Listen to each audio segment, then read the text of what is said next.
Good morning friends. मैं ये वाला वीडियो जो बना रहा हूँ ये एक बहुत ही इम्पॉर्टेंट मैसेज देना चाहता हूँ उन कपल्स को जो कि जेनेटिक डिसऑर्डर जिनके घर में चल रहा है, जेनेटिक बीमारी चल रही है और ये कुछ हद तक जेनेटिक काउंसलिंग के तहत आता है जो मैं कह रहा हूँ।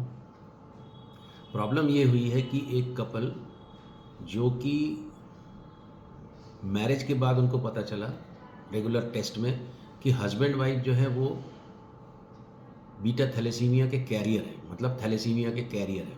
अब थैलेसीमिया का कैरियर कैसे पता करते हैं? हस्बैंड वाइफ के ब्लड टेस्ट से पता करते हैं। एक हीमोग्लोबिन का HbA1c है, सबको कराना चाहिए। उसमें पता चल जाता है कि HbA2 जो भी है उसमें पता चल जाता है कि आप थैलेसीमिया के कैरियर है कि नहीं। प्रॉब्लम ये हुई है कि जो थैलेसीमिया का कैरियर है बाद में पता चला जब वो प्रेग्नेंट हो गई, और वो भी पता चला जब तीसरे महीने की प्रेगनेंसी में। अब उनके जो गायनिकोलॉजिस्ट हैं उनने उनको एक कंसर्न, जो जेन्युइन कंसर्न था कि आपका बच्चा दोनों कैरियर हो तो हो सकता है थैलेसीमिया मेजर लेके पैदा हो। अब आप सोचिए कि जो ब्लड टेस्ट से हस्बैंड वाइफ का थैलेसीमिया का कैरियर का टेस्ट हुआ, अब गर्भस्थ शिशु में जो तीसरे महीने में है, मतलब जो थर्ड मंथ में जो बच्चा है,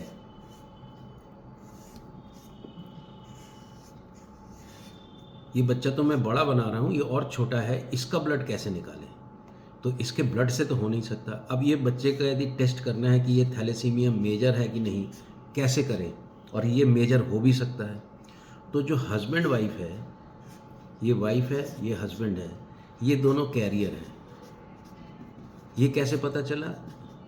हीमोग्लोबिन HbA1c, मतलब ब्लड के एक टेस्ट से, HbA1c के टेस्ट से ये पता चला। जब ये पता चला तो जब इनका ये लड़की प्रेग्नेंट हो गई तो उसको पता करना है कि उसके भीतर पल रहा बच्चा थैलेसीमिया मेजर से है कि नहीं। ये दोनों थैलेसीमिया माइनर कहलाए, तो इनको ब्लड नहीं लगता पर एनीमिया हो सकता है, खून की कमी, पर उससे गाड़ी चल जाती है। अब इस बच्चे को यदि थैलेसीमिया मेजर हुआ, मेजर मतलब इसको हीमोग्लोबिन का ऐसी बीमारी जिसमें खून नहीं बनेगा। अब ये बच्चे जब पैदा होते हैं थैलेसीमिया मेजर के, तो इनको मेंटेन करने के लिए लाइफ ब्लड चढ़ाना पड़ता है। तो आप बहुत सारे सुनते होंगे कि ब्लड ट्रांसफ्यूजन कैंप लगते हैं, पर ये चीज़ें रुकना चाहिए। अब इस लड़की को जब ये पता चला कि इसको थैलेसीमिया मेजर का बच्चा हो सकता है, तब वो क्या करे? अब बच्चे का तो ब्लड टेस्ट कर नहीं सकते, तो कैसे पता करें? अब ये जो कैरियर का पैटर्न है, ये कौन सा हीमोग्लोबिन का जेनेटिक म्यूटेशन है, वो पता करना पड़ेगा। अब ये पता करने जाओ दोनों को, तो हो सकता है दोनों का जो, मान लीजिए इसका ये रिमोट है, इसका ये रिमोट है टीवी का, इसका 1 नंबर का बटन ख़राब है, इसका 9 नंबर का ख़राब है, पर दोनों के रिमोट नहीं चलते आधे आधे। अब आपको सबसे पहले ये पता करना पड़ेगा कि कौन सी वैरायटी का रिमोट ख़राब है, मतलब म्यूटेशन का DNA में खराबी कौन सी है वो पता करना पड़ेगा दोनों का। तब जाके आप इसका यदि आप सैंपल निकालते हैं कोरियन से, प्लेसेंटा से या कनेरी से, या इसका ब्लड, इसका पानी निकालते हैं, उसके सेल्स मिलते हैं। अब वो सेल से आपको इसका भी DNA टेस्ट करना पड़ेगा। अब ये जो DNA टेस्ट करने में इनका कम से कम 20 से 25 दिन लग जाते हैं। मतलब जब तक रिपोर्ट आएगी तब तक ये प्रेगनेंसी और आगे बढ़ जाएगी। अब सपोज़ ये बच्चा यदि थैलेसीमिया मेजर निकलता है बाद में, तो हम कितने लेट हो रहे हैं इसकी रिपोर्ट देने में। ये समस्या तभी आती है जब कैरियर तो पता चल जाता है, पर कौन सी वैरायटी का डिफेक्ट लेके थैलेसीमिया है वो नहीं पता। तो मेरा ये कहना है कि जब भी इस तरीके का आपको पता चले कि आप कैरियर वाले हैं, और आपको मैरिज करने से कोई मना नहीं कर रहा, क्योंकि फिर लड़कियों को मैरिज नहीं होगा, कैरियर पता चल जाएगा। सपोज़ मैरिज के बाद पता चलता है, तो जब पता चलता है तो आप हमारे पास आके एटलीस्ट किस टाइप का DNA म्यूटेशन है वो पता करके रखिए, ताकि जब ये प्रेग्नेंट हो तो तीसरे महीने में हमको मालूम है कि इसमें यही डिफेक्ट आएगा हस्बैंड वाइफ से, तो हम इसका पूरा हीमोग्लोबिन का छानेंगे नहीं, सीधा वो डिफेक्ट देखेंगे कि वहाँ पर है कि नहीं। जब ये करेंगे तो इसकी रिपोर्ट जल्दी आएगी। अब प्रॉब्लम ये हो रही है कि इनका रिपोर्ट मिलने में, जब मिलेगा तब इसकी जांच करेंगे, तब इसकी रिपोर्ट आएगी। मुद्दे की बात यह है कि सबसे पहला कि डीएनए का म्यूटेशन पता होना चाहिए।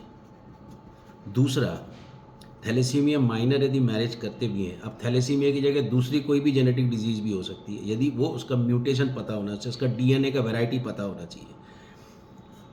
तीसरा, आप थैलेसीमिया को होने से रोक सकते हो, मतलब थैलेसीमिया एक बार हो जाए तो फिर कुछ नहीं कर सकते, पर थैलेसीमिया गर्भस्थ शिशु में है कि नहीं वो पता कर सकते हो। तो आप ये निर्णय ले सकते हो कि थैलेसीमिया का मेजर वाला यदि बच्चा है तो उसको रखना है कि नहीं रखना। तो जो डिलीवरी होगी वो सिलेक्टिव होगी, जो थैलेसीमिया के माइनर वाली होगी, जो हेल्दी हो सकती है, या थैलेसीमिया फ्री भी हो सकता है। मतलब आप समाज में थैलेसीमिया के बच्चे के ग्रसित होने वाले बच्चों की संख्या घटा सकते हो। ये तब हो सकता है जब आप ये मत देखिए कि पैदा होने के बाद ब्लड ट्रांसफ्यूजन से हम बच्चा पाल लेंगे, नो प्रॉब्लम। बट बहुत प्रॉब्लम होती है, ब्लड के कारण भी बहुत सारे इन्फेक्शन आ जाते हैं। ब्लड चढ़ने के बाद जो आयरन का ओवरलोड होता है, उसको ओवरलोड को घटाने के लिए बहुत सारी दवाइयाँ देनी पड़ती है, नहीं तो आयरन के लोड से ये बच्चे को प्रॉब्लम होने लगती है। कुल मिला के जो चीज़ें मैं कहना चाहता हूँ कि थैलेसीमिया को रोकें, जेनेटिक बीमारियों को रोक सकते हैं, बशर्ते कि आप उसको पहले आइडेंटिफाई करें हस्बैंड वाइफ में। जहाँ रिकरेंट बहुत बार प्रेगनेंसी लॉस हो रहा है उसमें भी ये पता चलता है। कई बार बच्चे में ऐसे डिफेक्ट्स जिसमें मेंटल रिटार्डेशन हो, जिसमें मानसिक बीमारी हो, जिसमें पढ़ने में बच्चा ठीक नहीं है, या फिर माइलस्टोन डिले हो, या फिर झटके आते हों, सेरिब्रल पैल्सी हो, तो ये बच्चों का आप जांच करके ये भी पता कर सकते हैं कि अगला बच्चा प्रॉब्लम में होगा कि नहीं। तो उसके लिए हस्बैंड वाइफ का जांच करना चाहिए। ये चीज़ें यदि थोड़ी जागरूकता रहेगी समाज में तो आप बहुत सारे जेनेटिक बीमारियों को लेकर होने वाले बच्चों को आने से रोक सकते हो। और वो जो परिवार पे जो लोड पड़ता है, परिवार पे जो आर्थिक स्थिति पर बोझ पड़ता है, मानसिक जो बोझ पड़ता है, बच्चे की जो हालत ख़राब होती है, उससे आप बच सकते हो। सुनने और जुड़ने के लिए बहुत बहुत धन्यवाद। यदि आप इस चैनल को लाइक करते हो, आपको इस चैनल के कंटेंट अच्छे लगते हैं, तो आप प्लीज़ इस यूट्यूब चैनल को सब्सक्राइब ज़रूर करिए, ताकि हमारा सब्सक्रिप्शन बेस बढ़ सके। उससे हमें काफ़ी हौसला और बुलंदी मिलती है। Thank you very much.